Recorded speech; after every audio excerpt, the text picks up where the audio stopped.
Pensa bem comigo, amigo adventista. Como que o sábado pode ser uma lei moral se você guardando o sábado você não se torna uma pessoa melhor?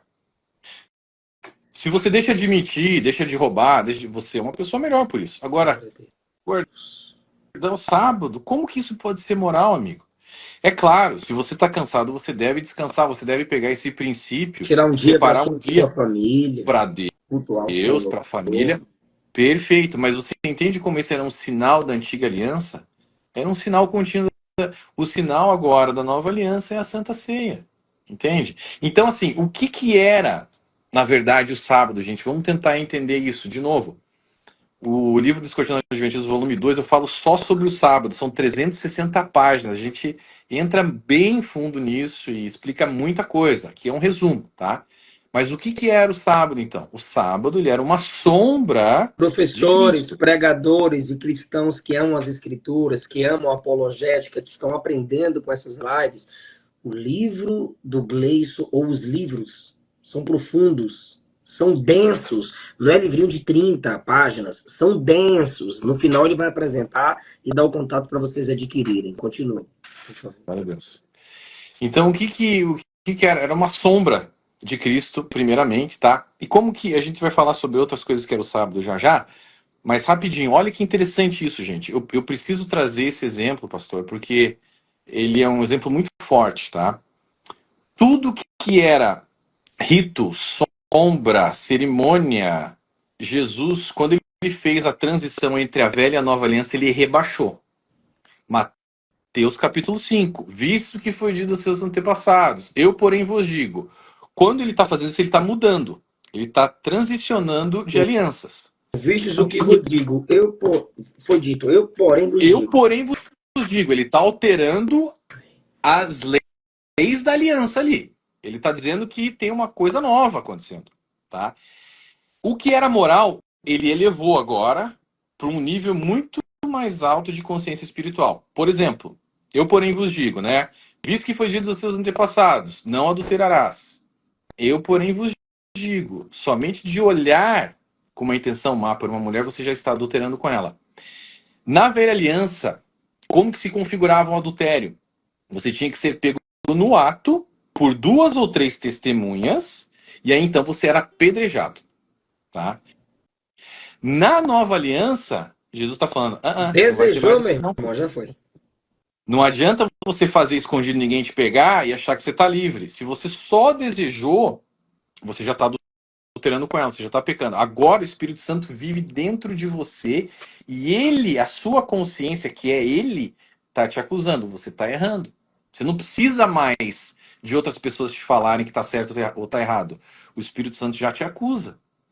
Então ele está querendo uma mudança real interna agora dos seus discípulos, ao invés de uma mudança aparente externa, que era o que acontecia na antiga aliança. Só que o que era moral ele elevou, mas o que era rito ele rebaixou.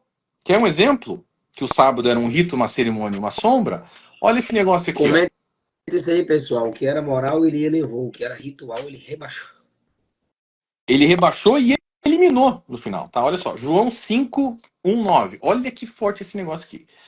Um dos que estavam ali era paralítico, fazia 38 anos.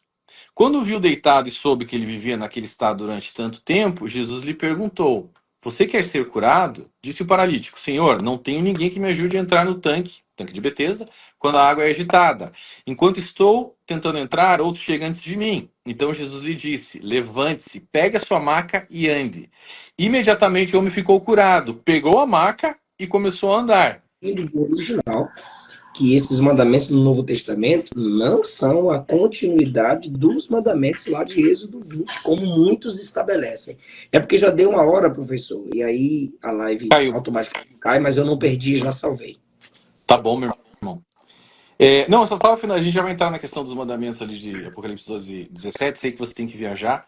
Só para finalizar, porque esse é um exemplo bem forte Pode disso, de Jesus continuar, por favor. estar rebaixando o rito do sábado. Ele fazia questão de curar as pessoas no sábado, o que era proibido, segundo a lei de Moisés. Só que, não somente isso, nesse exemplo, ele mandou o paralítico carregar um peso, carregar a maca. O que era algo terrível, tá? Era realmente um, No assim, sábado. era quebrar o sábado, era quebrar a lei, era cometer um pecado, segundo a lei de Moisés. Agora olha que interessante o que vem na sequência. Logo aquele homem, isso está em João 5, 9 a 18. Logo aquele homem ficou são, tomou o seu leito e andava. Vou encurtar um pouquinho aqui, ó. E aquele homem foi e anunciou aos judeus que Jesus era o que o curara. E por esta causa os judeus perseguiram a Jesus e procuravam matá-lo, porque fazia estas coisas no sábado. E Jesus lhes respondeu: Meu pai trabalha até agora e eu trabalho também. Por Uhum. isso, pois, os judeus ainda mais procuravam matá-lo, porque não só quebrantava o sábado, Uhum.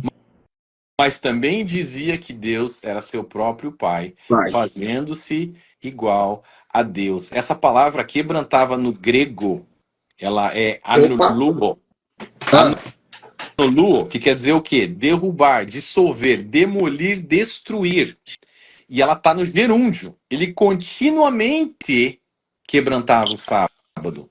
Continuamente quebrantava o sábado. E por isso, os judeus queriam matá-lo. Agora, olha esse negócio aqui. Das duas, uma, pastor. Ou Jesus pecou, pecou. Se ele pecou, ele não pode ser o Messias. E se ele pecou, ele não pode ser Deus. Ou isso, ou ele simplesmente quebrou uma lei que já não tinha mais validade. E ele estava tentando mostrar isso para todos à sua volta, que nesse momento de transição ainda permaneciam adorando a sombra ao invés da realidade que era ele. Você É para entende? descansar numa pessoa e não num dia, né? Para a salvação, o descanso é numa pessoa e não num dia. Uma pessoa. Exatamente. Então, assim, no Novo Testamento a gente tem. Então, isso é muito forte, tá? O Adventista que está nos assistindo agora, ou Jesus pecou, porque está escrito, ele continuamente quebrantava o sábado. Se ele continuamente quebrantava o sábado, por que eu devo guardar o sábado? Eu estou seguindo o exemplo de Cristo. Eu ponho meu descanso sobre ele. Por que você está dizendo, amigo adventista, que eu estou pecando por não guardar o sábado? Se o próprio Jesus quebrantava o sábado, então ou ele não é Deus e pecou, ou ele quebrou uma lei que não tinha mais validade, porque ele era a realidade da sombra.